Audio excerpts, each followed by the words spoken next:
저의 역대급 사이다 사연, 여러분들에게 꼭 들려주고 싶어 사연을 보냅니다. 큰 응원 부탁드립니다. 상간녀 주제에 말이 많네. 난 우리 주원 아빠한테 미련 없어. 그러니까 네가 데려가서 잘 살아보든지 알아서 해. 어차피 오래 못 가겠지만 마탱이가 저렇게 간 눈가를 보고도 불륜이 가능한 게 신기하지만 말이야. 너도 팔자 조진 거야, 알아? 어차피 우린 도박장에서 만난 사이예요. 그거 알아요? 정석 씨가 얼마나 이혼하고 싶어 했는지. 아들한테만 온 관심을 쏟으면서 키우고 있으니까 정석 씨가 돌아서죠. 도박도 그래서 시작했다고 했어요. 물론 그래서 우리가 만났지만요. 하지만 이제 나랑 만나면서 도박도 멀어지게 할 거예요. 그러면 정석 씨랑 행복하게 살 수 있다고요. 이건 모두 당신이 자초한 일이야, 알아? 나한텐 아주 고마운 상황이지만. 아, 네. 그러세요? 참, 개소리도 별나게 있어서 하네. 난 주원 아빠한테 아무 관심도 없어. 회사도 그만두고 도박에 본격적으로 빠지기 시작한 놈을 건져다 어디 잘 살아봐. 뭐 잘 살 수 있을진 모르겠지만 도박장에서 만났다면서 그걸 모른다고? 인생 헛살았구나. 넌 앞으로 더 당해봐야 인생을 알겠어. 아, 그렇고 말고. 난 애도 없고 오로지 정석 씨뿐이라고. 그래서 나한텐 대하는 태도 자체가 다르거든. 알아? 도박장에서 정신 못 차리는 놈들 한둘만 내가 봐왔겠어? 빠지는 사람이 있고 멈출 수 있는 사람이 있을 거야. 그게 딱 우리 정석 씨고. 아직 안 늦었어. 난 우리 정석 씨 멈출 수 있다고. 그러니까 얼른 이혼이나 해줘요. 이미 이혼 도장은 찍어서 보냈어. 앞으로 귀찮게나 하지 말라고 전해주고 꼴도 보기 싫으니까. 아, 그리고 우리 주원이 얼굴 다시는 볼 생각하지 말라고 하고. 그렇게 좋다니까 안 말릴게. 네가 데리고 잘 살아. 그래봤자 넌 상간녀에 불과해. 어차피 이혼하면 끝이지. 뭘 상간녀 거려? 그럼 넌 이혼녀겠네. 다신 볼 일이 없길 바랄게. 이혼 도장 찍었으니까 정말 끝이겠네? 다행이야. 미련도 없어 보여서. 그래, 빨리 포기하는 게 낫지. 어차피 정석 씨는 절대 나랑 떨어질 일이 없으니까. 돌아갈 일은 당연히 없을 거거든. 상황 파악 못하고 열심히 떠들어대는 전 남편의 상간녀를 뒤로하고 저는 먼저 자리를 박차고 일어났습니다. 우리 아들 주원이랑 먹고 살 걱정을 해야 했거든요. 도박에 빠져서 회사까지 관둔 전 남편에게 양육비를 한 톨도 얻어낼 수 없는 게 분명해 보였기 때문입니다. 저와 우리 주원이를 위해서라도 이렇게 상간녀 따위와 시간을 낭비하고 있을 수는 없었으니까요. 저는 그렇게 주원이를 아빠 없이도 부족함 없이 키우기 위해서 백방으로 일을 알아보고 다녔습니다. 주원이를 낳기 전에는 평범한 회사에서 기획 마케팅 일을 했었는데 경력이 8년이나 끊긴 저를 받아줄 회사는 없었습니다. 그래서 당연히 예전 경력을 살릴 수가 없었고요. 교육을 받아서 취직을 하기에는 당장의 생활비가 급했습니다. 그래서 유명 프랜차이즈 식당에서 일을 하기 시작했습니다. 최저시급 이상의 주휴수당까지 챙겨주고 식당계의 대기업이다 보니 월급 떼어 먹을 일도 없을 거라는 생각 때문이었습니다. 저는 홀서빙에서 점차 주방까지 자리를 옮겨가며 정말 악착같이 열심히 일했습니다. 마치 제 식당처럼요. 그러자 식당 사장님께서 직원으로 제대로 일해달라고 말씀해 주셨고 저는 정식 직원이 되어 그 식당의 매니저까지 하게 되었습니다. 선예 씨, 참 사정도 사정이지만 내 식당이다 내 가게다 생각하고 일해주는 게 잘 보여서 이렇게 매니저까지 맡기게 되었어요. 그동안 홀서빙부터 차근차근 올라왔는데 이렇게 단기간에 올라온 사람은 아마 선예 씨가 처음일 거예요. 본사에서도 선예 씨를 눈여겨보고 있다니깐. 이런 경우에는 아예 본사 쪽에 취직 제의까지 받을 수도 있다던데 난 선예 씨가 열심히 살아서 참 보기 좋고 도와주고 싶더라고. 본사 취직 자리는 대졸공채로만 뽑는데 유일하게 이번에 길이 열렸다고 하더라고요. 우리 한번 잘해봐요. 그게 선예 씨 자리가 될 수도 있잖아요. 늘 너무 좋게 봐주셔서 정말 감사합니다, 사장님. 정말 몸둘 바를 모르겠어요. 그저 열심히 주어진 일 성실하게 했을 뿐인데 주인의식을 가지고 일을 한다고 이렇게 칭찬을 해주시니 더 잘하려고 노력할 수밖에요. 정말 앞으로 더 열심히 할게요. 지금까지 믿고 매니저까지 맡겨주신 사장님께 누가 되지 않도록요. 지금도 충분히 너무 잘해주고 있어요. 직원 추천이 생기면 바로 선예 씨 올릴 정도라니까. 나도 우리 식당에 와줘서 너무 고마워요. 이런 사람이 정말 성공해야지. 안 그래요? 앞으로도 잘 부탁해요, 매니저님. 네, 감사합니다, 사장님. 앞으로 더 좋은 모습 보여드리도록 할게요. 맡겨주신 만큼 매니저로서 다른 직원분들도 잘 관리하고 서비스와 품질, 맛, 청결 어느 하나 빠지지 않게 철저하게 신경 쓰겠습니다. 저는 열심히 일했을 뿐인데 사장님께서 좋게 봐주셨고 저의 사정을 아는 사장님은 늘 저를 안타까워하셨습니다. 그래서 더 눈여겨봐주신 것도 있는 것 같고요. 다른 사람들보다 일하는 시간이 많았고 어떻게든 더 일하려고 하다 보니 빠르게 승진해서 매니저 자리까지 가게 되었네요. 그렇게 저는 매니저로 일한 지 얼마 되지 않아서 본사에 취직할 기회가 운 좋게 오게 됩니다. 사장님은 망설임 없이 저를 추천해 주셨고 저는 본사에 취직하게 되어 제가 현장에서 쌓은 경험과 우리 아들 주원이를 낳기 전 회사에서 쌓은 기획 마케팅 경력을 살려서 기획 마케팅 부서에 가게 되었습니다. 정말 꿈 같은 일이었어요. 사람이 정말 노력하면 하늘도 알아주고 주변에서 사람들이 도와주는구나 느끼는 순간이었죠. 이제 우리 주원이 어른 될 때까지 제가 다 해줄 수 있을 것 같은 확신도 들더라고요. 본사에서 일하는 건 몸이 더 편하고 머리를 많이 써야 했습니다. 그런데 너무 재미있는 거예요. 이래도 되나 싶을 정도로요.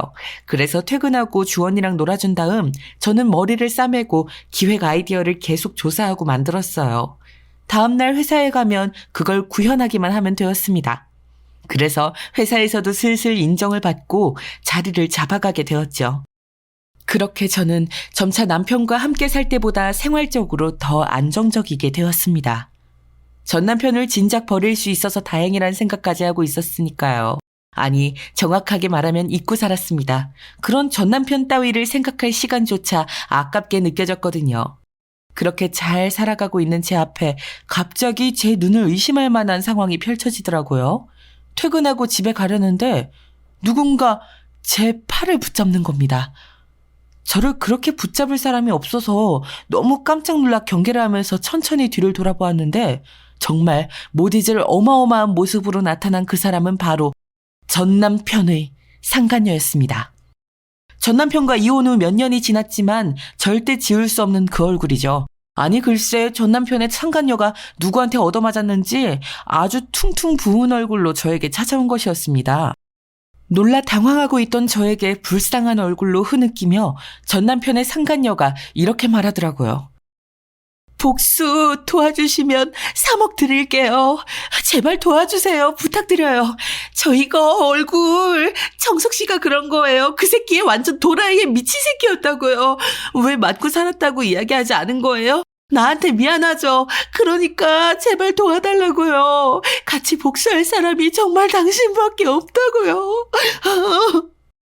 갑자기 나타나서 뜬금없이 무슨 소리야. 나한테 잘못 찾아온 거 아니고? 뭐 빚쟁이한테 쫓기다가 온 거야? 무슨 소리인지 알아듣게 말해. 이거 얼굴 퉁퉁 붓게 때린 게 사채업자나 조폭이 아니고 전 남편이라는 거야? 언니 저 좀 도와주세요. 맞아요. 맞다고요. 그 인간이 이렇게 저를 때렸어요. 아무리 말려도 자꾸 도박장 생각만 하더라고요. 미친 사람처럼. 저는 마약이 더 끔찍한 절대 회생 불가능한 영역이라고 생각해서 남친을 버리고 정석 씨를 선택한 거였는데 도박도 마약 먹지 않더라고요. 같이 복수해요. 언니도 전 남편한테 감정 안 좋잖아요. 누구 때문에 그 공생을 했을 거예요. 안 봐도 뻔하다고요. 복수 진짜 도와주시면 3억 드릴 수 있어요. 진짜예요. 더 이상 이렇게 맞고 살 순 없다고요. 그 돈이면 조폭이나 사채업자한테 가서 묻어달라고 해도 될 텐데 왜 굳이 나한테 온 거야? 3억이면 나야 좋지. 전 남편한테 당연히 감정도 안 좋고 개고생한 건 맞으니까. 그런데 계획이 뭐 있긴 한 거야? 언니가 도와만 주시면 이건 틀림없이 성공할 수 있는 복수라고요. 저 도와주실 거죠? 3억 드릴게요. 지난 일은 잊고 우리 정석 씨를 나락으로 보내는 데에만 집중하자고요. 알겠죠? 알겠으니까 일단 1억 5천이라도 먼저 보내. 그리고 복수 성공하면 1억 5천 더 주는 걸로, 오케이? 힘을 합쳐서 전 남편 그 자식을 나락으로 어디 한번 보내보자고. 그런 일을 하면 난 찬성이니까. 사실 저는 전 남편한테 맞고 살진 않았는데 도박에 폭행까지 더 최악이 된 전남편에게 복수를 안 할 이유는 눈 씻고 찾아봐도 없더라고요. 아들 주원이가 전남편 때문에 아빠 없이 자란 것도 서럽고 미안한데 도박꾼의 여자까지 때리는 폭군이라면 세상에서 아예 없어지는 게 나을 테니까요. 정신 차리고 살 거라고는 생각 안 했지만 더 최악으로 달려가는 전남편을 보면서 제대로 된 복수를 하고 싶었습니다. 전남편의 상간녀와 이렇게 같이 손을 잡을 일이 살다 생길 줄은 몰랐지만요. 목표가 같으면 손을 잡는 것쯤이야 거뜬히 해야 했습니다. 그래도 우선은 저한테 전남편의 복수를 도와달라고 한 이유부터 알아야 했습니다. 왜 꼭 제가 도와야 하는 건지 알아야 시작할 수 있다고 생각했거든요. 당연하죠. 지금 바로 1억 5천 보낼게요. 계좌번호 좀 여기 눌러줘요. 저 진짜 독하게 마음먹었어요. 이렇게 계속 맞고만 살 순 없으니까요. 그 인간 도박 못하게 했더니 물건 부시고 던지고 손찌검까지 하더라고요. 그게 끝이 아니에요. 잠깐. 그런데 넌 왜 나랑 굳이 같이 복수를 하려는 건데? 난 그게 정말 이해가 안 되거든. 그 인간을 어디에 묻어버리든 쥐도 새도 모르게 없애버리든 나보다 힘세고 건장한 남자를 포섭하는 게 훨씬 나을 텐데 말이야. 언니, 저도 똑같이 당했다고요. 유정석 그 인간 절 두고 바람을 폈어요. 이렇게 더러운 기분이라니 전 정말 상상도 못했다고요. 그러면서 의심한다고 또 두들겨 패더라고요. 그 인간 같지도 않은 놈한텐 같은 아픔을 가지고 있는 언니랑 함께 복수해야겠다고 생각했고요. 제가 모은 전 재산이에요. 이제 언니랑 같이 복수만 하면 돼요. 나락으로 보내버리자고요. 상간녀를 두고 또 바람을. 최악의 최악을 계속 달리는구나. 내가 이 복수를 돕는 건 순전히 돈 때문이야. 3억이 적은 돈도 아니고 물론 전남편 그 인간을 복수로 끝내버리고 싶은 마음도 있지만 그러니까 우리 꼭 성공하자고. 그래서 계획이 뭔데? 계획은 지금부터 세워야죠. 저는 언니하고 복수를 하는 것만으로도 반은 성공이라고 생각하니까요. 자, 어떻게 복수하는 게 좋을까요? 제가 그동안 생각해온 건 이런 방향인데 한번 들어보실래요? 정말 대책 없이 사는구나. 그렇게 널널해서 복수가 되겠어? 계획도 없이 날 일단 끌어들인 거라고? 아, 그래. 생각해왔던 게 뭔데 어디 이야기나 해봐. 들어보고 판단해 볼 테니까. 터무니없으면 난 손 뗄 거니까 그렇게 알고. 아니 이미 입금했잖아요. 1억 5천. 우리는 한 배를 탄 거라고요. 이 복수는 반드시 언니랑 함께 해야 돼요. 우린 같은 방식으로 당했잖아요. 그냥 죽여버리는 걸로는 성이 안 찰 것 같아요. 그래서 제가 생각한 건 없는 죄까지 다 씌워가지고 감방에서 평생 썩게 만드는 거예요. 죄목은 아직 생각을 못 해봤지만요. 그래. 그 인간이 우리 가족을 파탄내고 바람을 피고도 아무런 죄값을 치르지 않는 게 정말 괘씸했는데 아주 좋은데? 죄목은 있는 거 없는 거 다 가져다 붙여보자고. 자, 가만 보자. 뭐가 좋을까?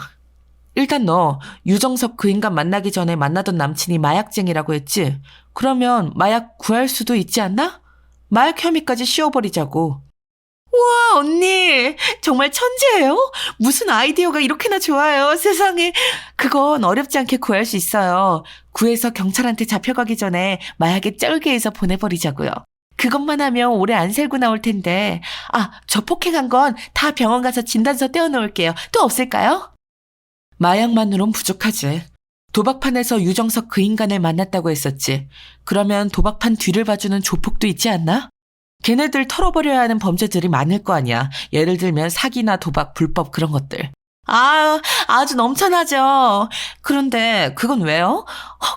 설마 그런 것들까지 다 엮어서 보내버리자는 거예요? 와, 그러게요. 그쪽은 누명 씌워서 버릴 놈 없나 혈안이 되어 있는데 도박장에 밥 먹듯이 갖는 유정석 그 인간을 넘겨버리면 딱이겠네요. 이제야 너 좀 머리가 돌아가는구나. 바로 그거야. 그렇게 우리 손 최대한 덜 더럽히고 무서운 놈들한테 무섭게 당하게 만들어버리자고. 빠져나올 수도 없게 말이야. 마약까지 엮을 수 있는 건 다 엮어서. 어차피 약에 취했으면 지가 뭔 짓을 했을지도 모를 테니까 그렇게 몽롱한 상태로 지옥 같은 감옥의 나락으로 보내버리자고. 진짜 언니를 복수에 끌어들인 건 제가 머리털 나고 제일 잘한 일이에요. 언니 최고예요 정말. 괜히 이런 유명 프랜차이즈 본사까지 들어간 게 아니구나. 경력 단절도 해서 정말 힘들었을 텐데. 오히려 유정석 그 개새끼랑 끝판내고 나서 내 인생이 피기 시작한 거야. 아들 주원이랑 둘이서 먹고 살아야 되니까 밑바닥부터 다시 시작했지. 그런데 열심히 포기하지 않고 사니까 알아봐주는 사람들이 있더라. 그래서 내가 잘하던 일도 다시 시작할 기회가 온 거고, 그 인간 복수한다고 하니까 정말 머리가 핑핑 잘 돌아가잖아. 봐, 넌 정말 날 잘 찾아온 거 맞아. 그러니까요. 진짜 대단해요. 그동안 언니한테 무리하게 군 거 이제 와서 늦었지만 그래도 사과드릴게요. 제가 정말 전 재산 모은 거 다 드려도 안 아까운 복수 계획인 것 같아요. 이제 실행하는 것만 남았네요. 알면 됐어. 너도 어차피 똑같이 불륜으로 유정석한테 배신당했잖아. 배신을 밥 먹듯이 하면 어떻게 되는지, 어떤 나락으로 빠지게 되는지 아주 톡톡히 보여주자고. 네가 말한 그 도박판에 무서운 사람들한테 벗어던질 혐의 같은 거 싹 다 알아봐. 그럴게요. 이 정도면 정말 완벽해요. 누명 씌우는 거 우리보다 그쪽이 더 전문일 테니까요. 그 인간 날아가는 건 일주일 안에도 가능하겠어요. 제가 또 연락드릴게요. 마약도 그쪽 통해서 구해볼게요. 고마워요, 언니. 일주일 뒤에 그 새끼 감옥 가는 거 보고 1억 5천 마저 입금할게요. 정말 감사해요. 그래, 일주일이면 정말 충분하겠다. 누명 씌울 게 한두 개겠어? 사람 담궈버린 거, 장기매매 같은 거, 마약, 도박, 뭐든 다 좋으니까 싹 다. 다 모아가지고 업계에 유명한 사람으로 포장시켜서 평생 썩게 만들어주자고. 그러자고요? 그리고 감옥에서는 그런 큰 손으로 비춰지면 안 되니까 누명 써서 간 찌질이 새끼로 제대로 퍼뜨리고요. 감옥에서 나락으로 보내버리려면 그 작업까지 해야 될 것 같아요. 정말 완벽하지 않아요? 이럴 땐 머리가 잘 돌아가는구나. 아주 좋아. 그대로만 진행하자고. 벌써부터 속이 다 시원하다. 그 새끼가 억울하다고 해도 어차피 들어주는 사람 아무도 없을 거고, 그렇게 조용히, 아니지, 그렇게 억울하게 영원히 감옥에서 날아가겠네. 딱이다, 딱이야. 아무래도 우린 정말 최고의 콤비인 것 같아요. 복수 대신해주는 회사라도 차릴까요? 정말 언니도 그렇고 저도 그렇고 소질이 있는 것 같은데 어때요? 진짜 좋은 아이디어 아닌가요? 됐거든. 난 딱 여기까지야. 좋은 회사에 어떻게 들어갔는데 유정석 그 인간이랑 상관없이 정말 잘 살아보려고, 우리 주원이 부족함 없이 키우려고 여기까지 올라왔는데 그런 일을 하며 살고 싶진 않아. 난 꼭 우리 주원이한테 짐이 되지 않을 거야. 지금 하는 일 내가 정말 좋아하는 일이야.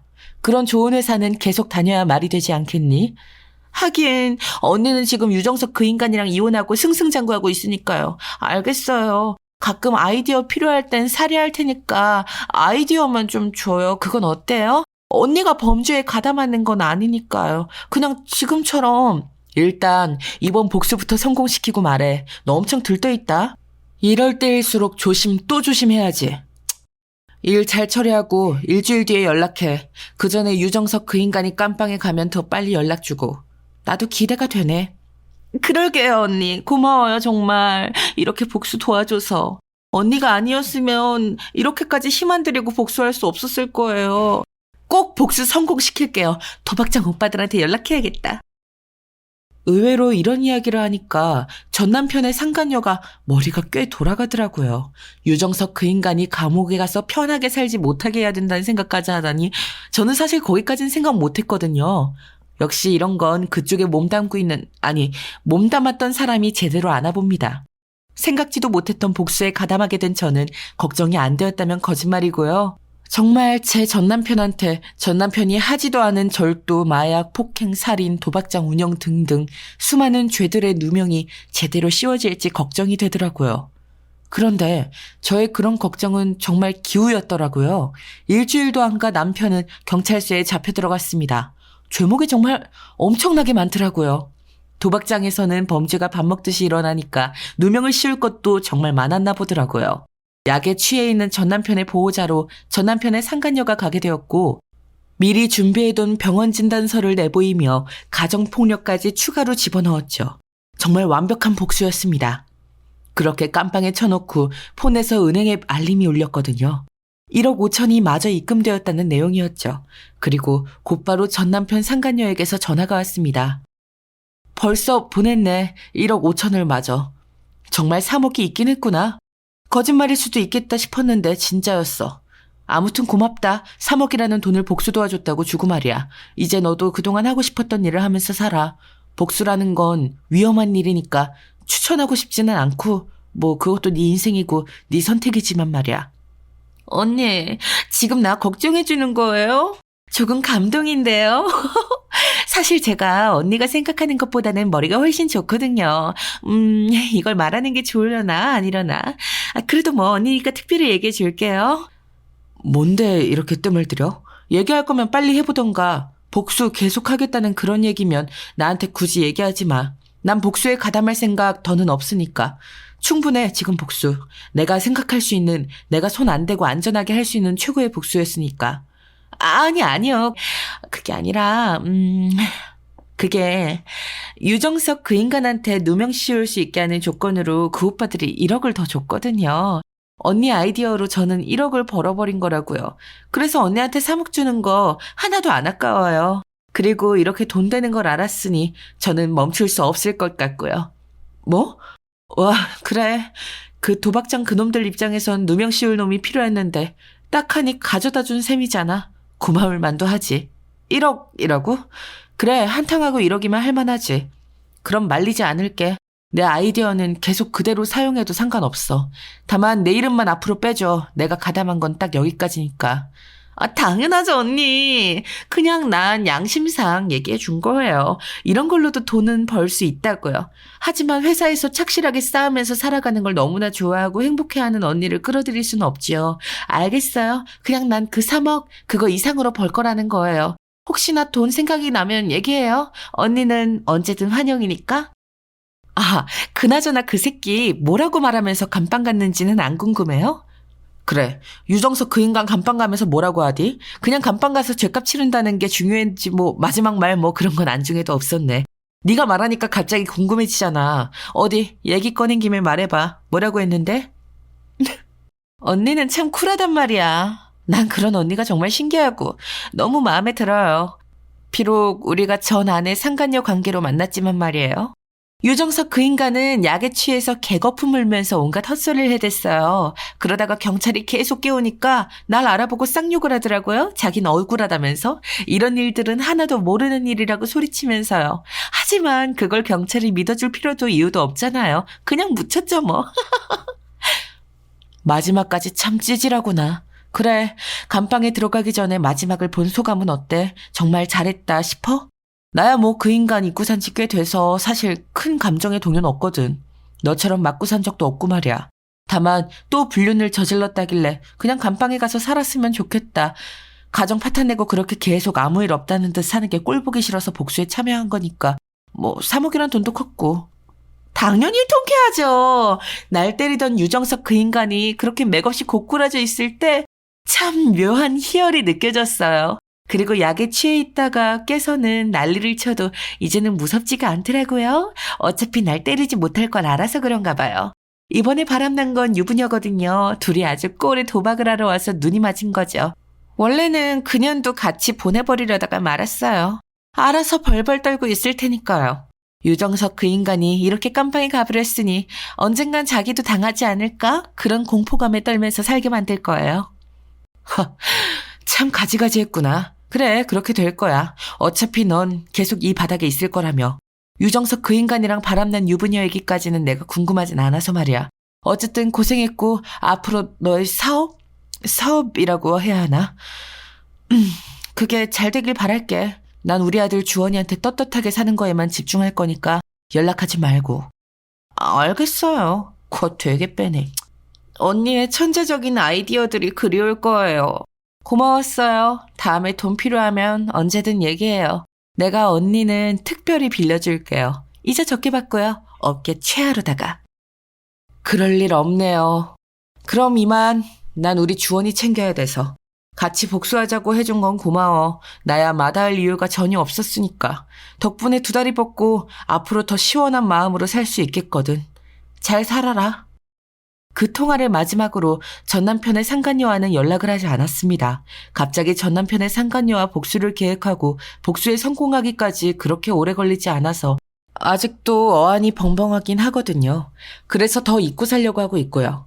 사실 이렇게 복수할 적절한 아이디어만 주면 돈을 줄 것 같아서 구미가 안 당긴다면 거짓말이지만 이제는 정말 아들 주원이만 생각하고 떳떳한 일만 하려고 합니다. 아들 주원이는 유정석 그 인간을 하나도 안 닮은 정말 착한 아들이거든요. 엄마, 나도 이제 알 거 다 아는데 바람핀 아빠는 있고 이제 남자친구도 사귀고 해. 난 엄마의 새로운 연애를 응원한다고. 내가 여자친구를 사귀어 보니까 연애를 안 하고 살 이유가 없더라고. 알겠죠? 아니, 우리 주원이가 언제 이렇게 다 컸대? 초등학교 졸업하고 중학생 된 지 얼마나 되었다고 여자친구랑 데이트하는 게 참 즐거운가 보네. 고마워. 엄마도 이렇게 세심하게 먼저 챙겨주고. 나 우리 주원이가 행복하면 그걸로 됐어. 다른 사람 만날 생각 한 번도 안 해봤고. 엄마는 일이랑 연애 중이거든. 엄마, 일이 평생 엄마랑 연애해주지 않잖아. 엄마는 지금도 충분히 일 중독이야. 내가 자면 엄마 회사 일하는 거 내가 모를 줄 알았지.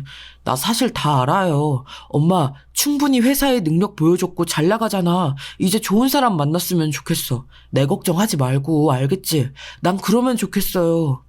우리 아들 주원이는 누굴 닮아서 이렇게 배려심이 깊을까? 엄마는 정말 주원이만 있으면 된다니까. 이미 충분히 행복해. 정말이야. 물론 그렇다고 우리 주원이한테 집착하겠다는 건 아니야. 그냥 주원이가 잘 크고 잘 지내면 그걸로 된 거라는, 어, 엄마 마음 알지? 무슨 말 하는지도 알고? 알아도 안 돼. 이제 정말 우리 엄마가 난 남자친구 만났으면 좋겠어. 요즘 돌싱글즈랑 나는 솔로 돌싱편 보면 정말 이혼은 흠이 아니던데. 엄마, 너무 움츠러들지 말고 지금이 제일 젊은 나이잖아. 나 결혼해서 떠나면 엄마 혼잔데? 난 그때 엄마 옆에 남자친구가 있었으면 좋겠어. 이렇게까지 깊게 생각한 거야? 내가 우리 아들 주원이를 너무나 얕게 봤네. 정말 고마워. 그렇지만 지금은 정말 일하는 게 재밌고 주원이 커가는 거 보는 게 재밌어. 그게 엄마 삶의 유일한 낙이니까 너무 재촉하진 말아줘. 대신 이건 약속할게. 좋은 사람이 나타나면 막지 않겠다고. 요즘엔 적극적으로 서로 대시하는 게 기본이야, 엄마. 엄마도 일 그만 좀 하고 돌싱글즈랑 나는 솔로 좀 봐봐. 사실 내 여친 부모님도 이혼하셨는데 아버지가 재혼하셔서 같이 살거든. 새엄마랑 굉장히 잘 지내더라고. 여친이 나한테 말해줬어. 엄마 연애하는 거 응원해주라고. 아주 진국인 여친을 만났구나, 우리 주원이가. 기특한데? 정말 엄마 감동받았어. 그래서 나는 솔로랑 돌싱글즈 그런 것들도 알고 얘기한 거구나. 보통 중학생들이 보는 프로그램은 아닌데 그렇게까지 생각해줘서 정말 고마워, 우리 아들. 엄마도 노력해볼게. 내가 배워야 할 게 참 많네. 그래, 엄마. 지금이 제일 젊은 날이잖아. 이혼한 지도 몇 년이 넘었는데 나도 이제 거의 다 컸고. 내 걱정은 하지 말고 엄마도 행복해졌으면 좋겠어. 내 마음 알지? 우리 아들 주원이 때문에라도 엄마가 열심히 분발해야겠네. 알겠어. 마음 활짝 열고 마음에 드는 사람이 나타나면 대시라도 해볼게. 우리 아들이 이렇게 커서 엄마 연애 상담도 해주고 엄만 너무 행복하다.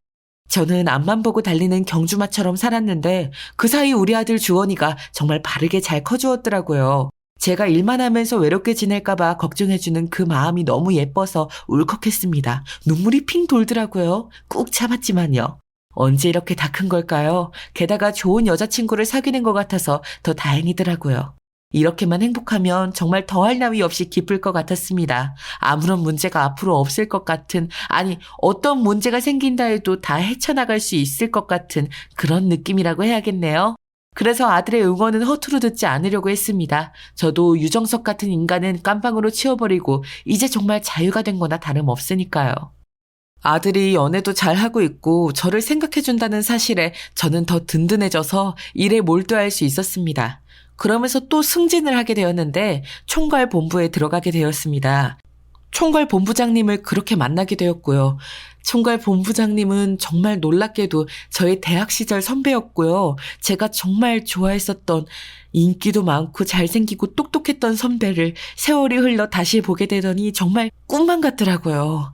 여전히 나이가 들었어도 잘생기고 똑똑하고 세월까지 묻어서 더 명품이 된 것 같은 느낌이었습니다.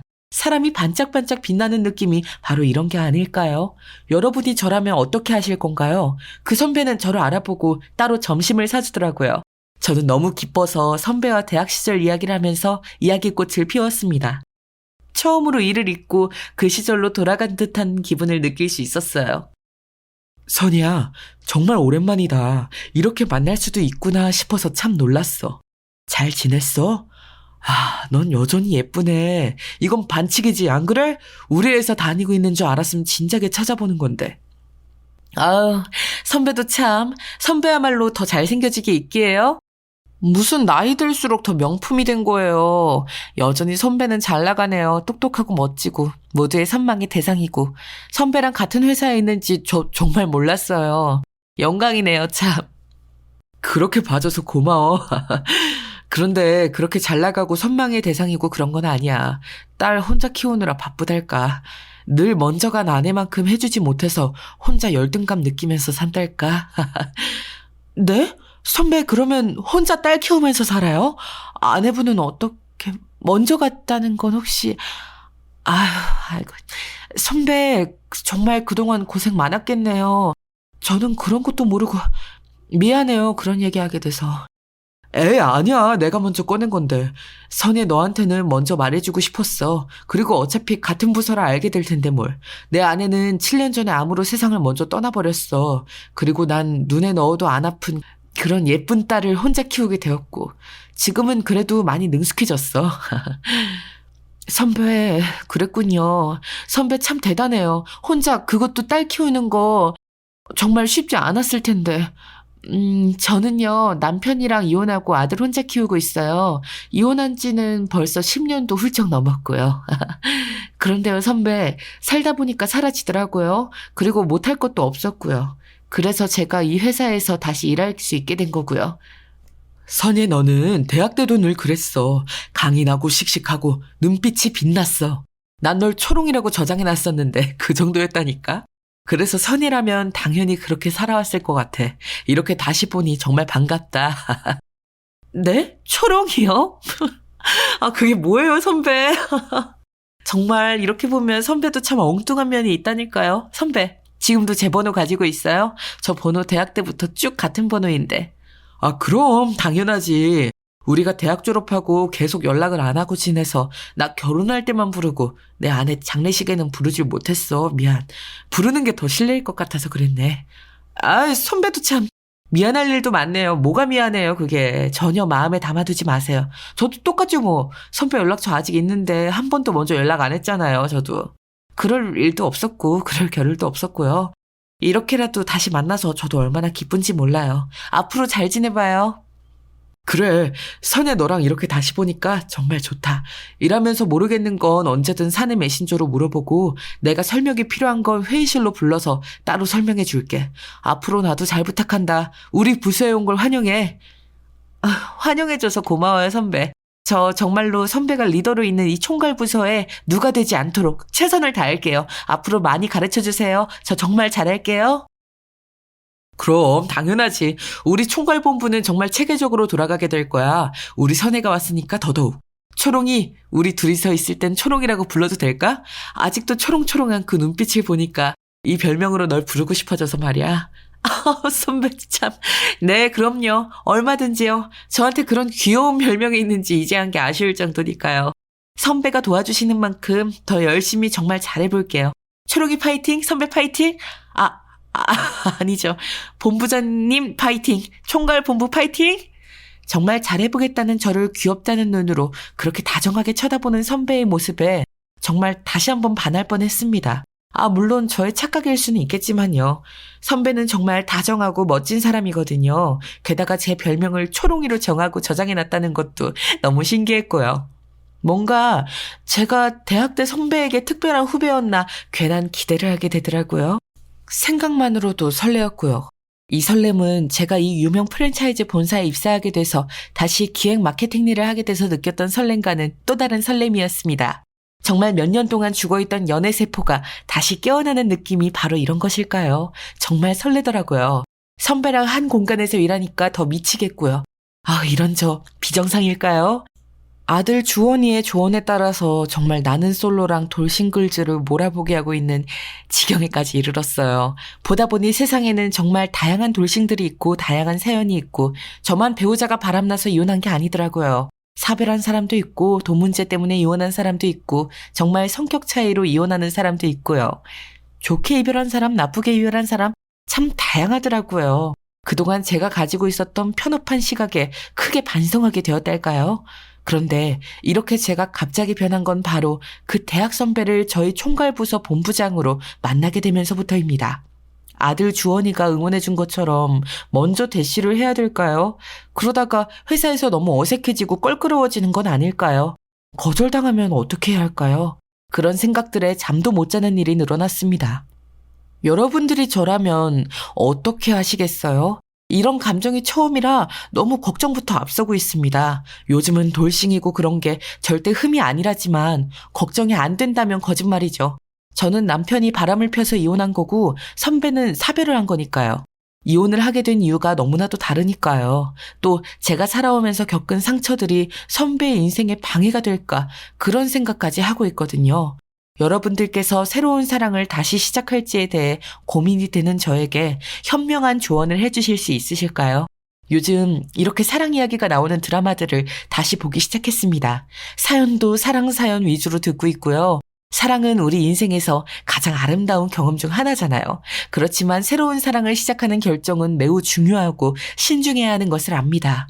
아들은 아무 걱정 말고 자기는 신경 쓰지 말고 연애를 하라고 하는데 사실 막상 선배와 만나게 되면 걱정이 안 되지 않으니까요. 선배한테 이런 제 마음을 고백할 생각에 계속 아른아른합니다. 결정을 내리기 위해 고민하고 있는 저에게 조언 좀 댓글로 부탁드릴게요. 우선 저는 최대한 저의 과거를 지금보다 더 떠나보내는 연습을 하고 있어요. 새로운 사랑을 시작하기 전에는 과거의 상처와 배울 점들로부터 떨어져야 하니까요. 이전의 관계에서 얻은 교훈은 바람피는 놈은, 도박에 손대는 놈은, 책임감 없이 회사부터 때려치는 놈은 피해야 한다는 것이지만 그런 기억들을 통해 다시는 바보 같은 선택을 하지 않게 되었지만 미련이나 원한은 뒤로 던져야 하니까요. 과거에 대한 부정적인 감정을 가지고 새로운 사랑을 시작한다면 그 관계는 건강하게 발전하기 어렵다고 하더라고요. 요즘은 그런 책들도 많이 읽고 있거든요. 혹시나 작은 도움이라도 될까 해서요. 그리고 지금까지 제가 저를 너무 안 꾸미고 돌보지 않은 것 같더라고요.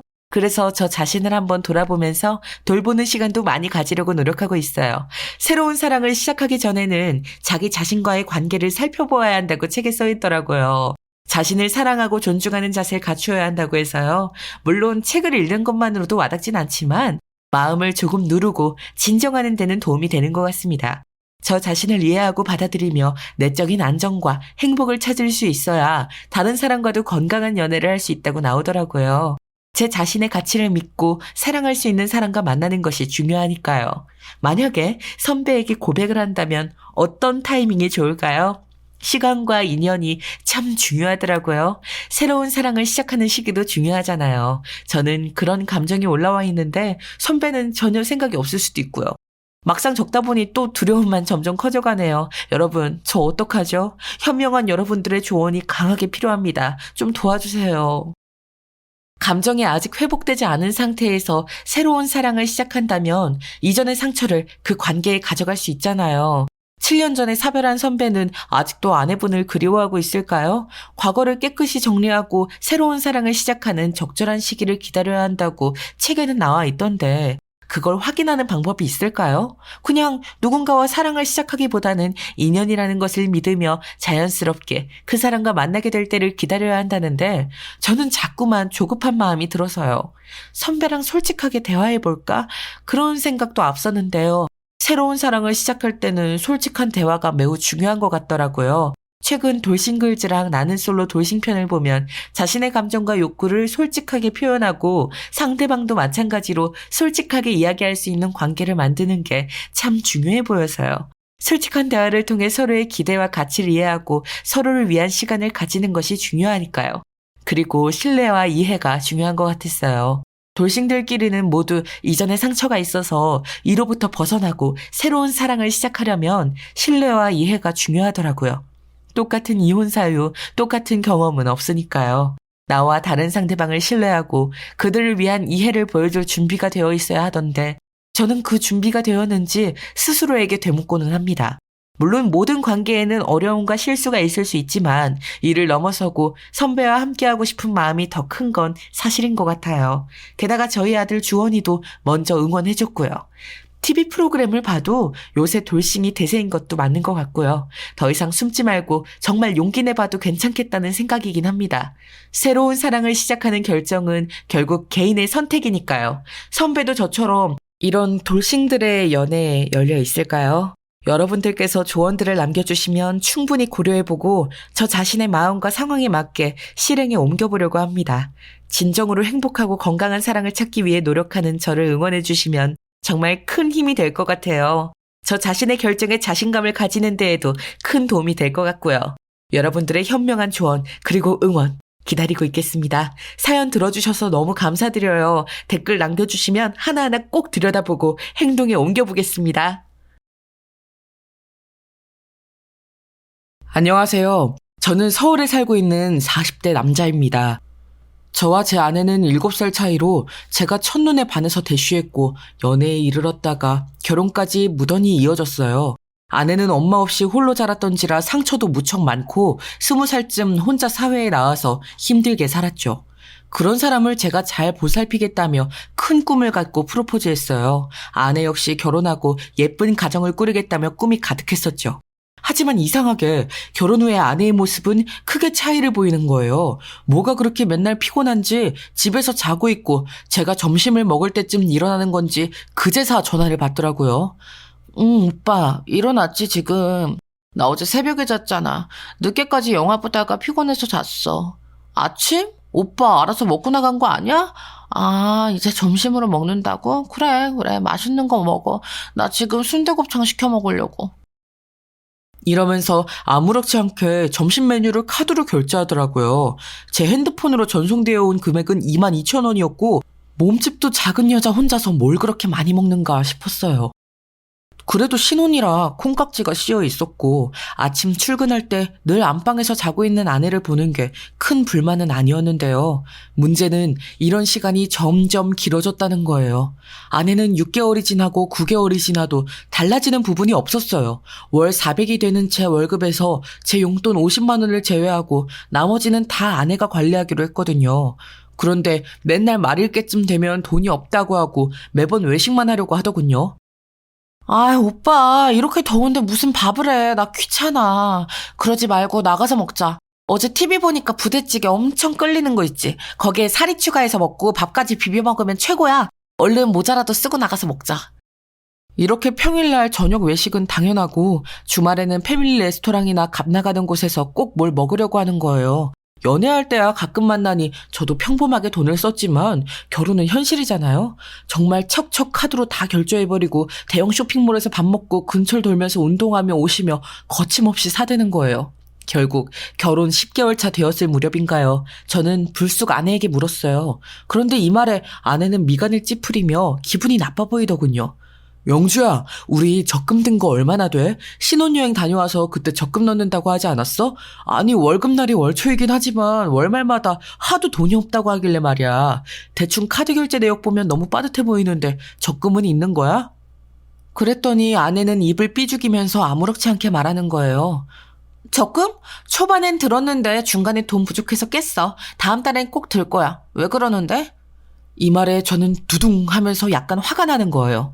본인이 돈 관리 잘해보겠다고 해서 맡겼더니 10개월가량 월급에서 제 용돈을 뺀 거의 3,500만 원의 돈을 다 써버리다니요.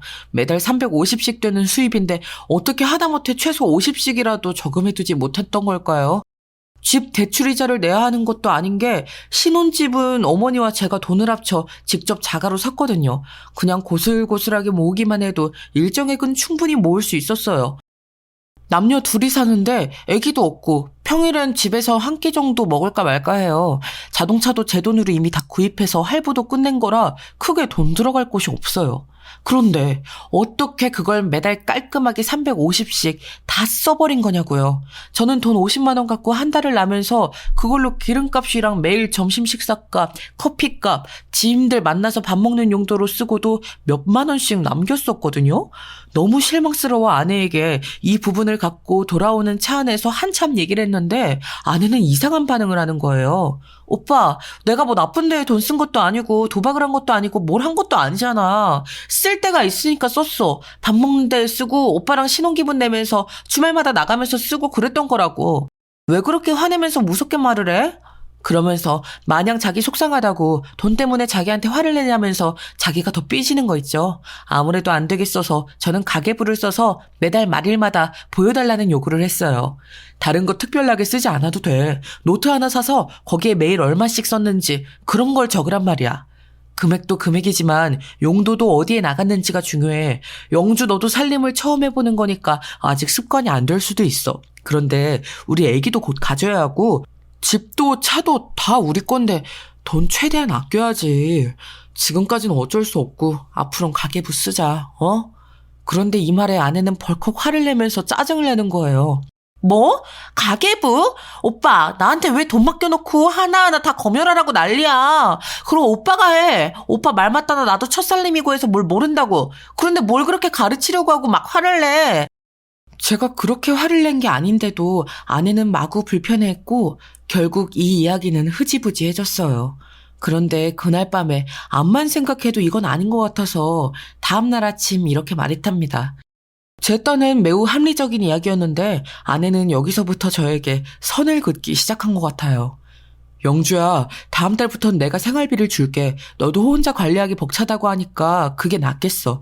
대충 세금이랑 식비, 외식비랑 보험료 같은 거 내가 계산해서 그만큼 줄 테니까 그거 쓰고 그리고 또 필요하면 말을 해. 나 월급 400이면 절대 적은 금액이 아니야. 암만 못해도 한 달 100은 저금해야 돼. 하지만 아내는 여전히 인상을 쓰고 있었고 입이 대빨 나와서 대답을 안 하더라고요. 아내가 아무리 귀엽고 사랑스럽고 그래서 결혼을 했다지만 정말 우리 둘의 상황을 생각하면 이럴 수밖에 없었어요. 아내는 이때부터 뭔가 어긋나기 시작하면서 저한테 묘하게 짜증을 부리기도 하고 집안 물건들을 탕탕 쳐대면서 무언의 화를 드러내더라고요.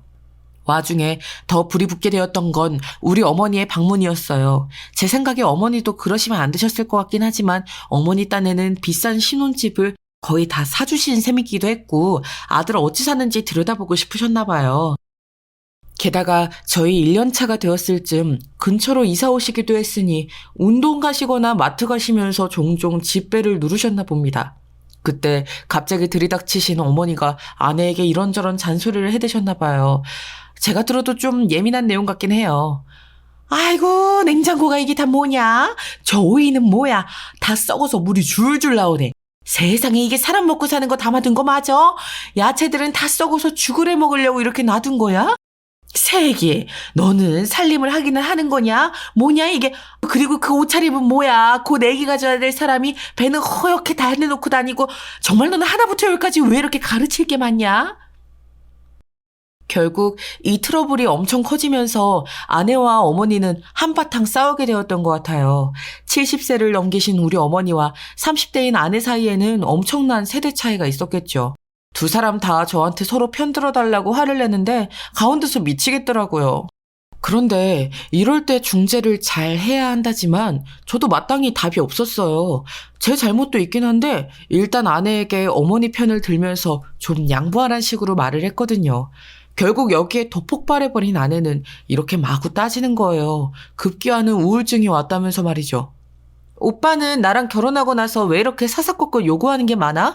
돈 줘가면서 나한테 유세를 부리지 않나. 일한다고 해도 탐탁치 않아 하질 않나. 어머니는 허구한 날 드나들면서 집 치워라 살림 잘해라 애 가져라 난리시지. 아, 나 진짜 결혼해서 조금도 행복하지 않아.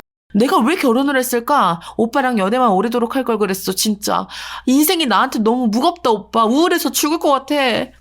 이러면서 엉엉 울면서 안방문을 쾅 닫고 들어가 버리더니 며칠간을 제 출근길에 나와보지도 않더라고요. 핸드폰도 꺼두고 잘 받지도 않고 그러면서도 톡 프로필은 우울하다느니 후회스럽다느니 이런 어두운 내용들로만 채워두었어요. 저는 당연히 회사에서 일이 손에 잡히질 않더군요. 잘해보자고 한 결혼이 왜 이렇게 힘든지 결혼 1년 차를 겨우 넘겼을 뿐인데 마음이 너무 힘들었어요. 결국엔 어머니를 어떻게 바꿀 순 없고 제가 아내를 좀 잘 달래보게 되었네요. 영주야, 너도 노력하고 있는 거 잘 알아. 그러지 말고 너무 집에만 있지 말고 운동이라도 해보는 게 어때? 그 부분은 내가 따로 떼서 지원을 해줄게. 한번 해봐. 제 말에 아내는 고민하는 것 같더니 다음날 바로 뭔가를 시작하고 싶다더군요. 근데 저에게는 썩 좋게 보이지 않았던 부분이라 또 망설이게 되었어요. 이런 절 보고 아내가 또 예민해진 듯하여 결국 등록해주고 말았지만요. 나 스크린 골프. 그거 해보고 싶었어. 내 친구들은 골프장 다니고 하던데 아직 나 골프 치고 이런 거 잘할 줄 모르니까 가서 한번 배워보고 싶었거든. 오빠가 등록해주면 너무 좋겠다. 어? 그래서 거의 끌려가듯이 같이 가서 등록을 해주었고 환경을 쭉 둘러보고 오긴 했어요. 회사 동료들에게 물어봤더니 의견은 반반이더군요. 뭐 다들 흔하게 하지 않냐는 평범한 반응과 안 좋은 것들이 온상이라는 염려 섞인 말들이 있었어요. 그래도 한동안 아내가 너무 즐거워하면서 좋아하길래 크게 신경을 쓰진 않기로 했어요. 그러면서 골프복도 사서 하나씩 챙기고 점점 진심인 것 같더군요. 그렇다면 좀 집에도 신경을 써주고 우리 어머니가 한 달에 한 번 정도 들리시는 건 그냥 넘어가면 좋겠는데 그렇지도 않은 거예요. 제 딴에는 아내와의 분위기를 만회해보고자 정말 많은 노력을 했던 것 같네요. 얼마 시간이 좀 지나서 갑자기 아내가 이런 제안을 했었는데요. 저 역시 분위기를 바꿔보려고 곧장 수락했었거든요.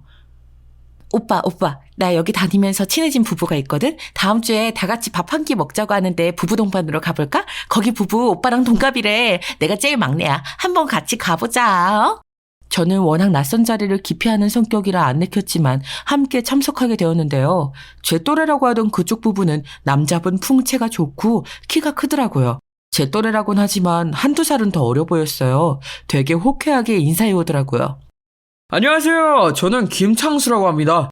영주 씨한테 얘기 많이 들었어요. 이쪽은 제 아내 정혜진이고요. 앞으로 종종 같이 밥도 먹고 시간 되시면 골프도 같이 나오시지 그래요? 이러길래 제 딴에 어색하게 웃어가면서 분위기를 맞췄어요. 슬쩍 보니 옆에 있는 아내분도 이 남편과 비슷하게 외모가 출중하더라고요.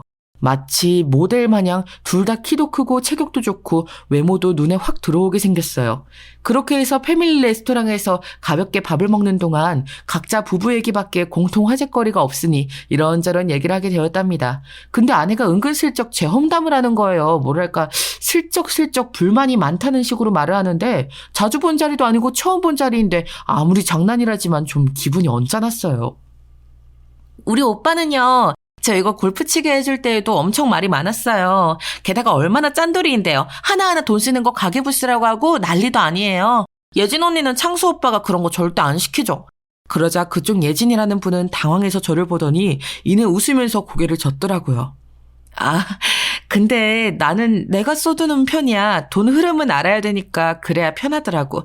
정민 씨도 다 뜻이 있겠지. 그러면서 센스 있게 너무 제 기분이 나쁘지 않게 적당히 거들어주는 거예요. 그런데 이때 쑥 튀어나오는 사람이 있었으니 바로 그 창수라는 사람이었어요. 역으로 자기는 우리 아내 편을 들어줘야 한다고 생각했는지 기분 나쁘게 말하더라고요. 에이, 그래도 남자가 여자한테 돈 맡겼으면 맡기고 끝이지 뭘 하나하나 검수를 해. 그럴 거면 아예 주질 말아야지. 아니면 저도 신경 안 쓸 만큼 많이 벌던가. 안 그래요, 정민 씨? 영주 씨, 너무 팍팍하겠다. 나 여자들 저런 마음 이해해. 저게 평균이지 뭐. 우리 와이프는 너무 꼼꼼해서 불편하고. 이렇게 말을 거두니 어느 남자가 좋아하겠나요? 그러면서 이 인간도 은근슬쩍 자기 옆에 앉은 아내를 대놓고 안 좋게 말하더라고요. 무슨 의도인진 전혀 모르겠지만요. 이 사람 너무 하나부터 열까지 다 따지는 타입이라 진짜 피곤하거든요. 밥 먹는 자리도 되게 고민하다 나온 거예요. 영주 씨랑 나는 그러고 보면 성향이 비슷한 것 같아, 그지? 우리는 동갑내기 부부라서 늘 고만고만하게 의견이 부딪히거든요.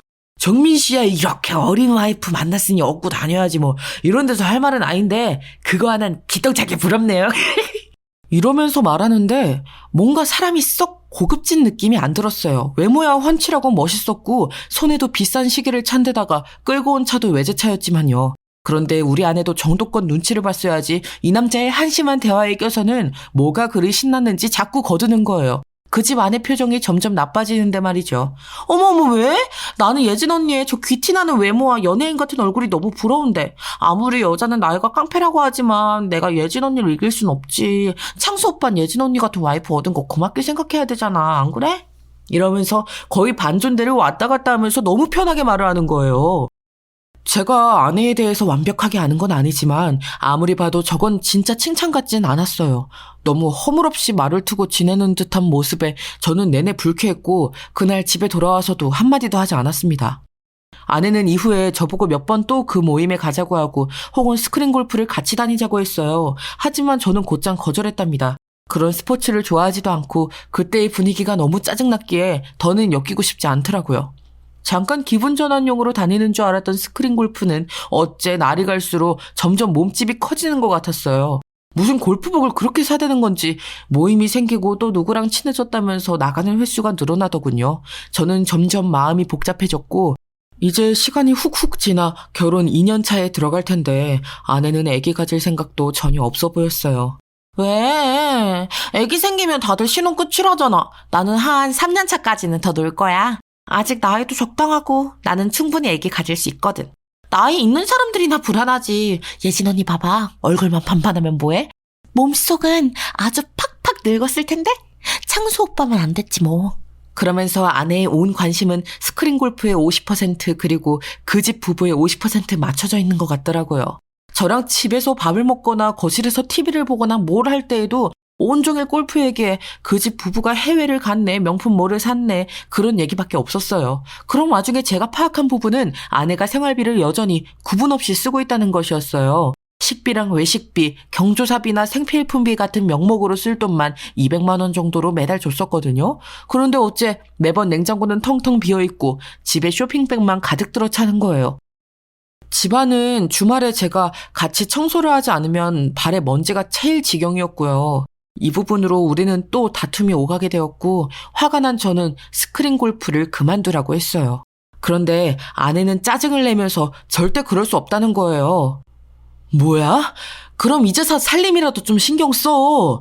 난 영주 너한테 할 만큼 맞췄어. 대체 이게 뭐야? 돈을 월 200씩 주고 있는데도 집은 돼지우리에 냉장고에 먹을 게 하나도 없어. 우리 얼마 안 있으면 결혼 2년 차라고 이게 말이 돼? 그러면서도 왜 이런 일이 반복이 되는 건지 아내는 살림이나 경제 쪽 개념이 심각하게 없는 것 같더라고요. 너무 지쳐있던 중에 우리 둘은 대화가 또 끊기게 되었어요. 저도 점점 피로감을 느끼고 왠지 나 혼자만 노력하는 상황이 된 것 같아서 아무것도 하기 싫더군요. 그랬더니 아내가 얼마 가는 눈치를 보는 것 같더라고요. 이후로 도시락을 싸서 한강 앞쪽에 소풍을 가자는 거예요. 웬일로 자기 손으로 저런 걸 하겠다고 하나 싶어서 저는 못 이기는 척 알겠다 했고 아내는 정말 간만에 손수 요리란 걸 했어요. 유부초밥을 싸고 과일을 잘라가지고 담아서 같이 한강 쪽으로 이동을 했는데 거기서 저는 당황스러운 풍경을 만나게 되었답니다. 저보고는 그냥 둘이 나가는 것처럼 얘기해놓고 막상 그 자리에는 그 창수인가 뭔가 하는 모시기 부부가 있는 거예요. 돗자리까지 다 펴놓고 테이블도 깔아두고 옆에 텐트까지 있더라고요. 저는 얼굴이 벌개져서 기분이 안 좋았지만 아내가 속닥거리더라고요. 원래 부부들끼리도 교류도 하고 그래야 배우는 것도 있고 우리도 참고할 게 생기는 거야. 재밌게 잘 놀다 가자. 어? 이렇게 말을 하는데 이 앞서 제가 했던 얘기들을 보면 아시겠지만 제가 이런 걸 반기겠나요?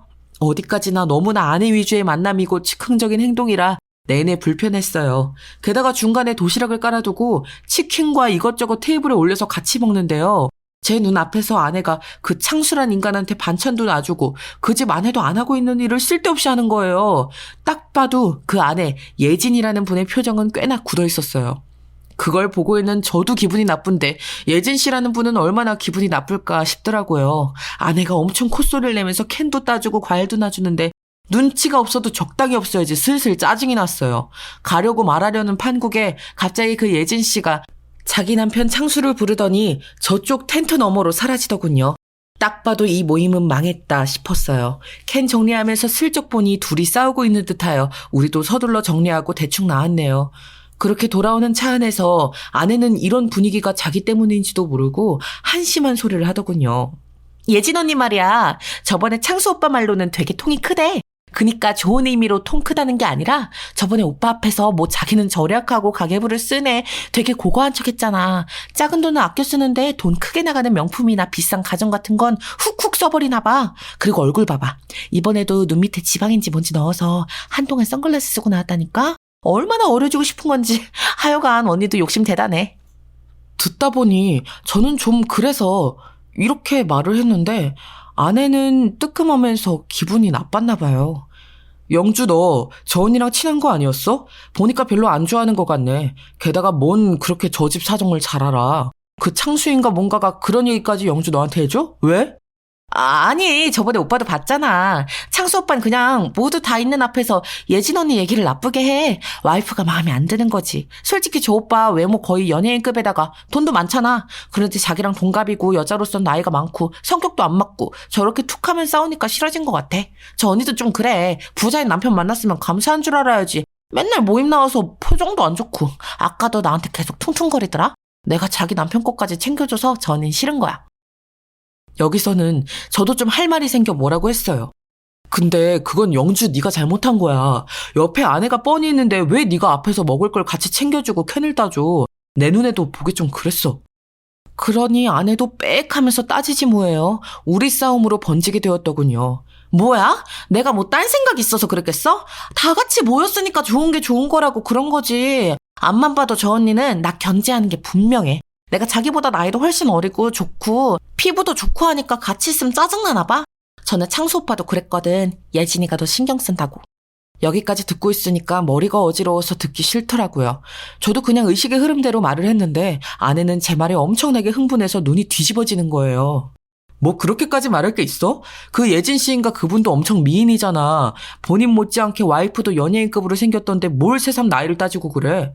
뭐야? 미인? 오빠, 지금 미인이라고 했어? 어떻게 날 앞에 두고 딴 여자한테 그런 말을 해? 이러면서 저는 집에 돌아오는 차 안 내내 물어뜯길 뻔했어요. 자기는 실컷 남의 남자 멋지다느니 입에 침이 마르도록 칭찬해놓고 왜 저는 안 되는 걸까요? 그리고 며칠 지나 어머니의 생신이 되었고 저는 아내에게 어머니와 밥 한 끼 먹어야 될 것 같다고 얘기했어요.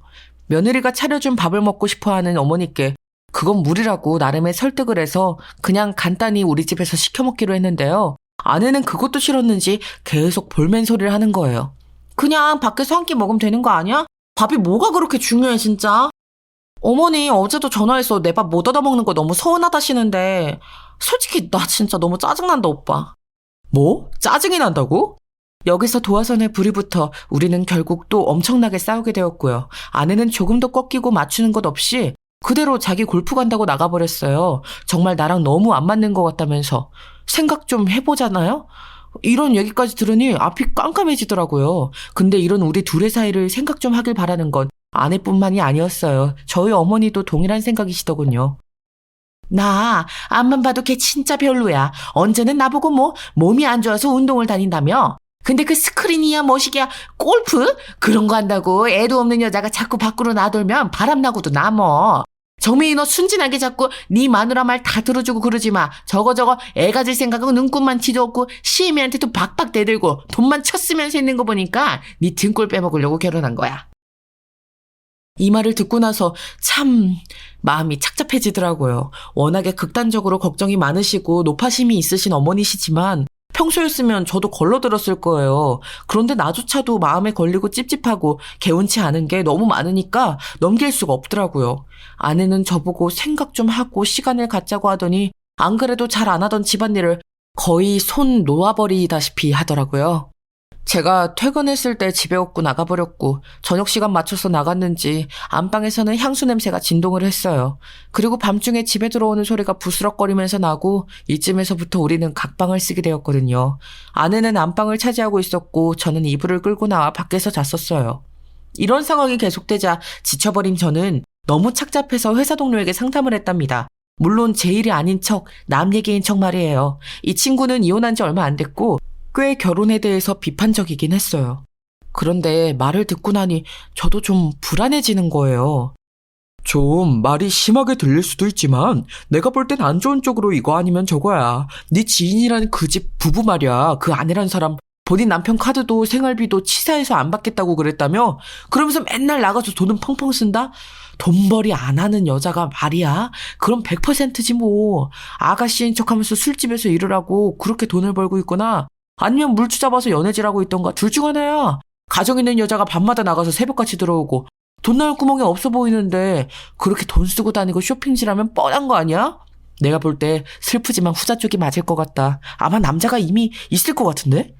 확실히 이 말의 파장은 무척이나 컸던 게 저는 생전 안 하던 염탐을 하게 되었지 뭐예요.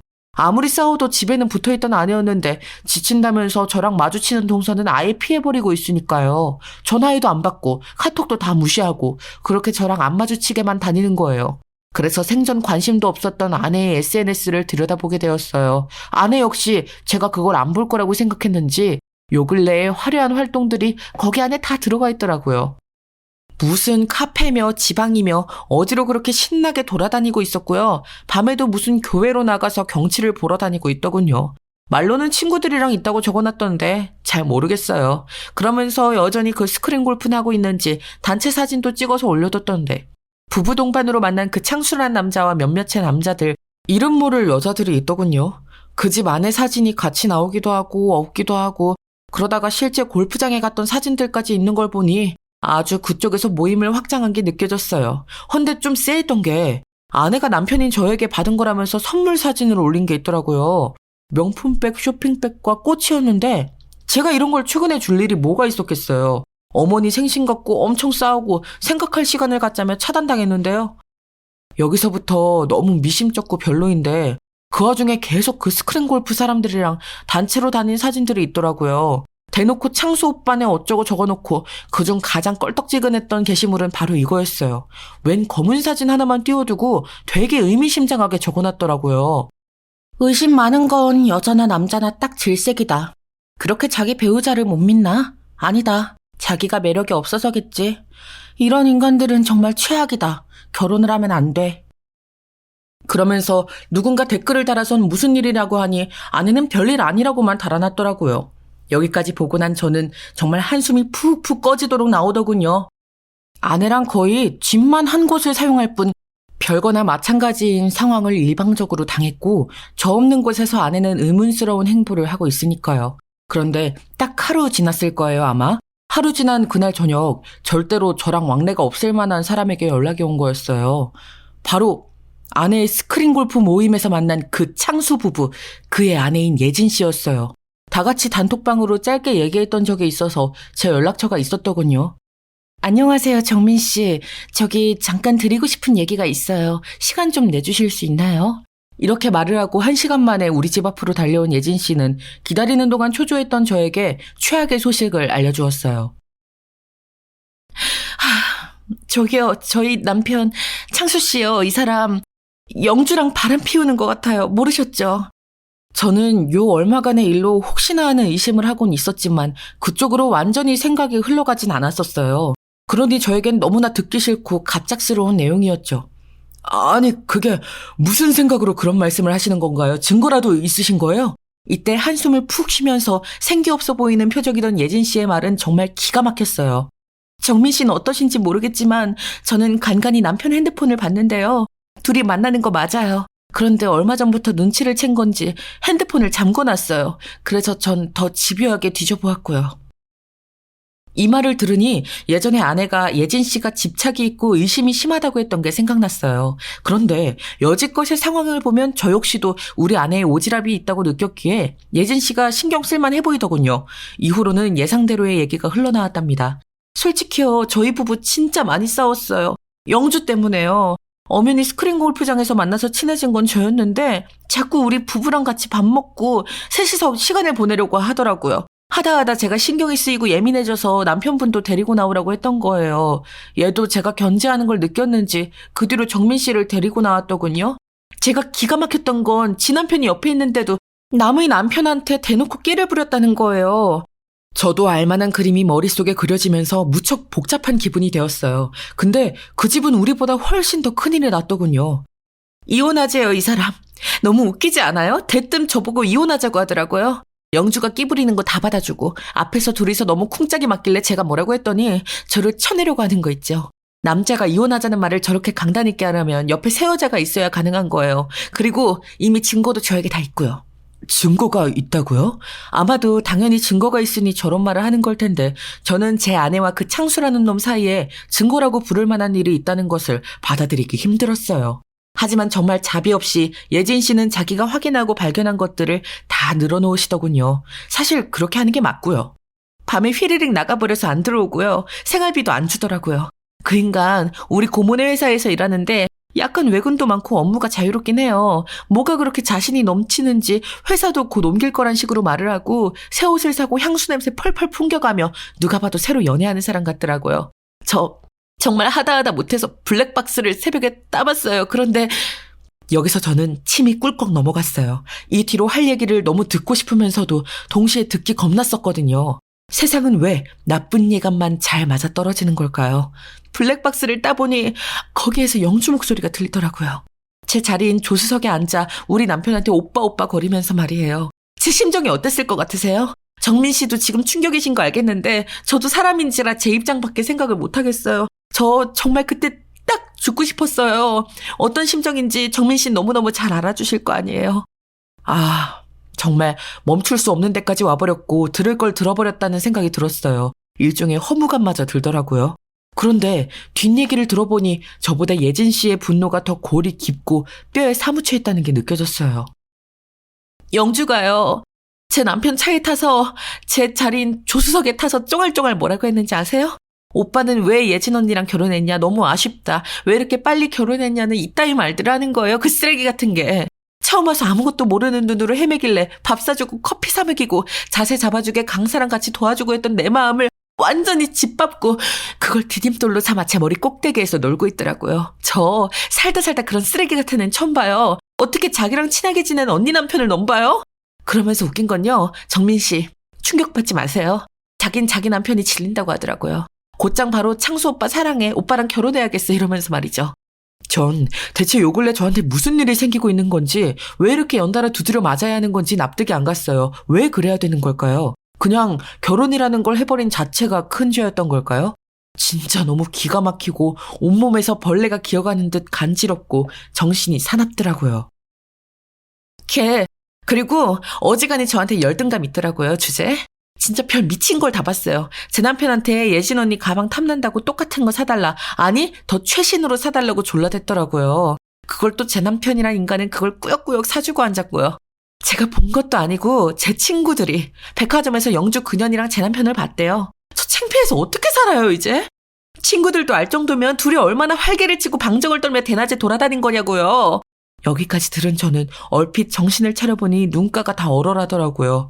눈물이 스르륵 고인 것 같았어요. 사람이 감당할 수 없을 정도로 열이 나고 화가 오르면 이렇게 용암같이 얼굴에 있는 구멍으로 빠져나가나 싶더군요.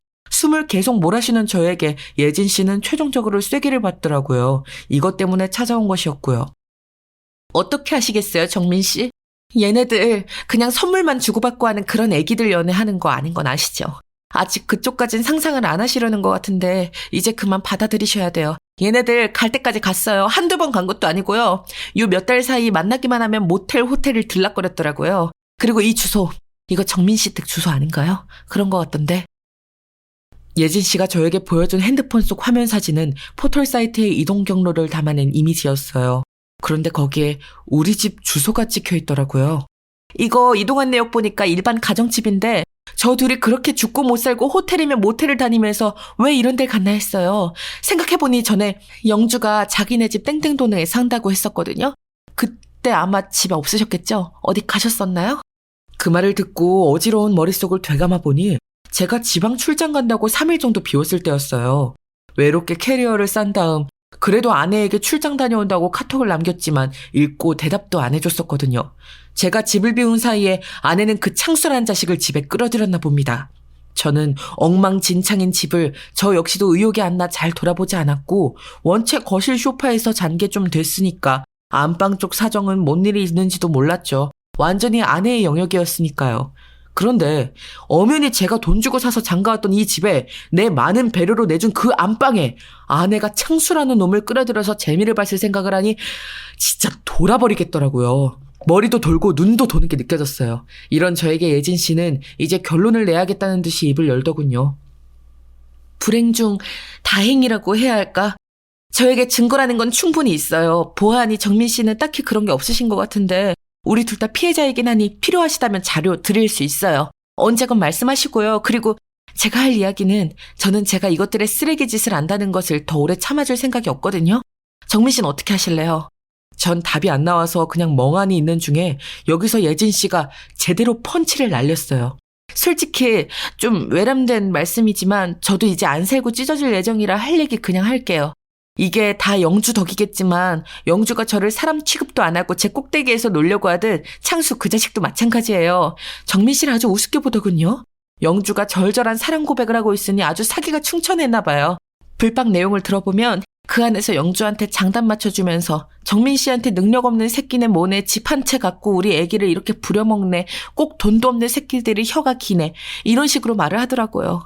말 안 하고 넘어갈 수 있는 얘기긴 하지만 그래도 알고 판단을 하시는 게 좋을 것 같아요. 얘네들을 뒤엎을지 덮고 사실지 그건 전부 정민 씨 선택이에요. 저는 뒤엎을 예정이고요. 거기까지 듣고 나서 저라고 뭐 별 수 있었을까요? 더 돌만한 포인트가 있나 했는데 아주 더 돌다 못해 손목을 꺾어버리는 기막힌 내용이었잖아요. 지주제에 저를 마구 상스럽게 언급하면서 내 아내와 뒹굴었다니 이쯤 되면 다 없는 건 물론이고 곱게 없지는 못하겠더라고요. 결국 대기하고 있다가 저와 예진 씨는 한 번에 같이 움직여 현장을 덮쳤어요. 이렇게까지 하기에 고민이 참 많이 되었는데 얼마나 쓰린 속을 부여잡으며 며칠간 알았는지 모르겠네요. 아내한테는 일단 꾹 참고 속에서 올라오는 욕과 분노를 참으며 시뻘개진 눈으로 톡을 보내놨었어요. 나 3일간 대전 내려가. 둘러보느라 늦게 올라갈 것 같아. 그렇게 알고 있어. 이렇게 짧게 보내놓은 뒤 근처 조그만 모텔에 있으면서 중간에 예진 씨와 연락을 주고받았어요. 예진 씨 말로는 지 남편도 나가버린 뒤 연락이 안 되고 온라인으로 추적해보니 저희 집 주소에 또 멈춰있다더군요.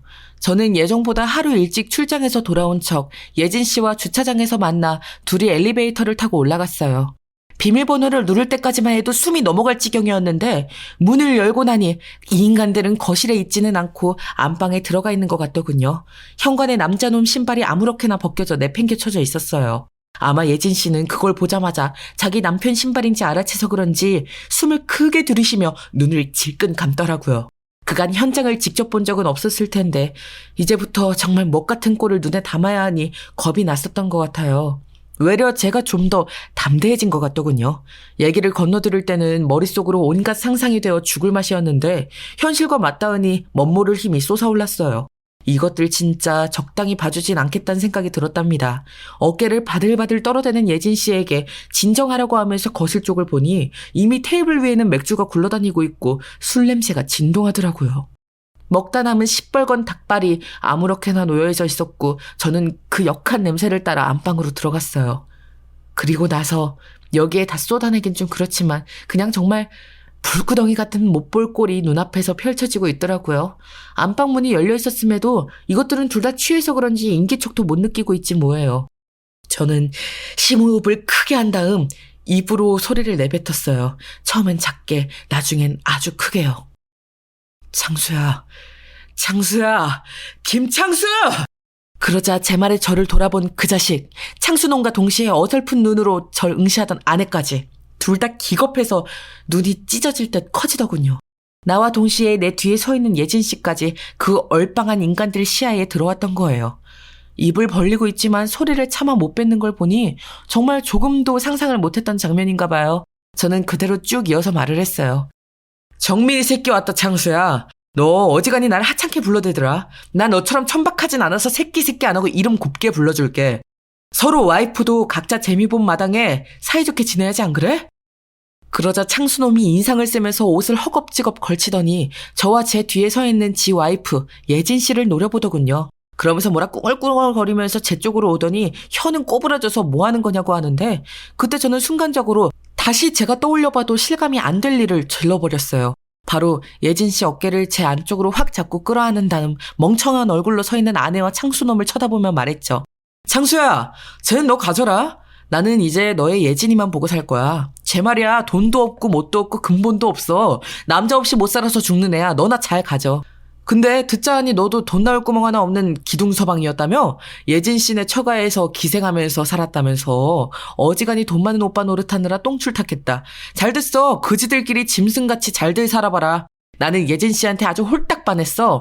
야, 어쩌다가 이런 여자를 놓쳤냐? 나도 사실 첫눈에 반했는데 참고 있었어. 근데 네가 알아서 떨어져 나가고 저 거지 같은 여자를 물었네. 고맙다 창수야. 제 말에 예진 씨 역시 미간이 확 줄어들면서 눈이 엄청 커지길래 제가 순간적으로 인상을 쓰면서 가만히 있으라고 했어요. 얼마 전 이혼을 했던 제 동료의 조언에서 조금 힌트를 얻었던 게 있었거든요. 세상 일 웃긴 게 뭔지 아냐? 첩이 첩골 못 본다는 말 있잖아. 그거 남자 여자 다 똑같이 적용되더라. 지들이 할 땐 로맨스고 남이 하면 불륜이지 뭐. 지들이 딴 남녀 만난 건 다 배우자 잘못이고 지 배우자들이 바람 피우고 다니는 건 눈에 흙이 들어가도 못 참는 거야. 쓰레기 같은 것들. 이 말을 듣고 내가 겪은 배신감을 아내와 그 창수놈에게 똑같이 심어주면서 생채기를 내고 싶었어요. 지들도 감정에 있는 동물이면 역으로 겪어봐야 이 토할 것 같은 심정을 알겠죠.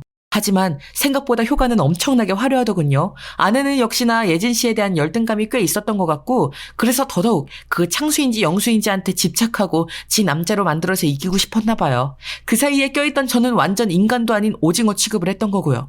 제가 예진 씨를 끌어안고 다정한 태세를 취하자 아내는 숨 넘어갈 듯한 표정으로 눈이 시뻘개졌어요. 야, 이 미친 것들아!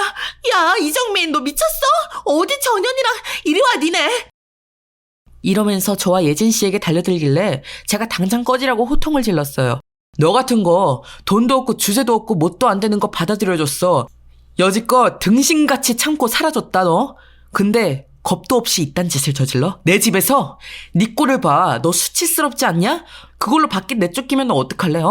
난 이제 너 버릴 거야. 네 덕분에 예진 씨 만나서 새 인생 살 거야. 네 얼굴 보기만 해도 토할 것 같으니까 꺼져.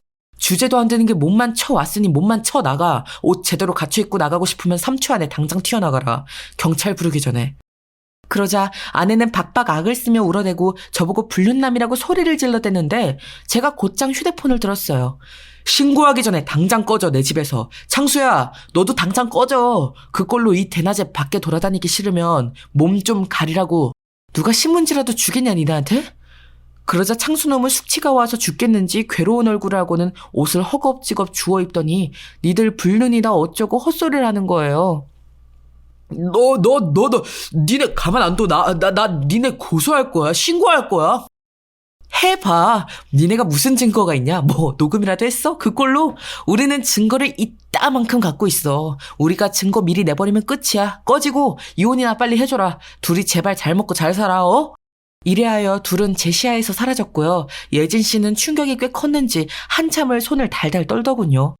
저에게 자신있게 외도 내용을 전달할 때와 달리 직접 눈으로 보고 확인하게 된 쇼크가 감당이 안 됐나 봐요. 이래저래 마무리 짓기 위해 어쩔 수 없었다고 본의 아니게 거짓말과 쇼를 했다며 저도 양해를 구했네요. 이제 그 후의 얘기를 해보자면요. 그 뒤로 꼿꼿하게 이혼을 요구하는 저에게 아내는 끝까지 악을 쓰더라고요. 뭘 그렇게 막판에 이혼당하기가 싫은 건지 아니면 창수놈이 겉만 번지르르 하고 개털인 걸 알아서 그러는 건지 지가 지독하게 열등감 갔던 예진 언니랑 제가 놀아난 게 분한 건지 아무튼 정신이 이상해 보일 지경이었어요. 그걸 제가 처절하게 내쳤더니 급기야는 그렇게 뒷방노인에 취급하던 우리 어머니께 찾아가 울며 불며 용서를 빌었다는 거예요. 얼마 뜯길 위자료도 없는 주제에 그 돈 몇천 줄 수도 없어서 저한테 사정을 하고 끝까지 추하게 굴더군요.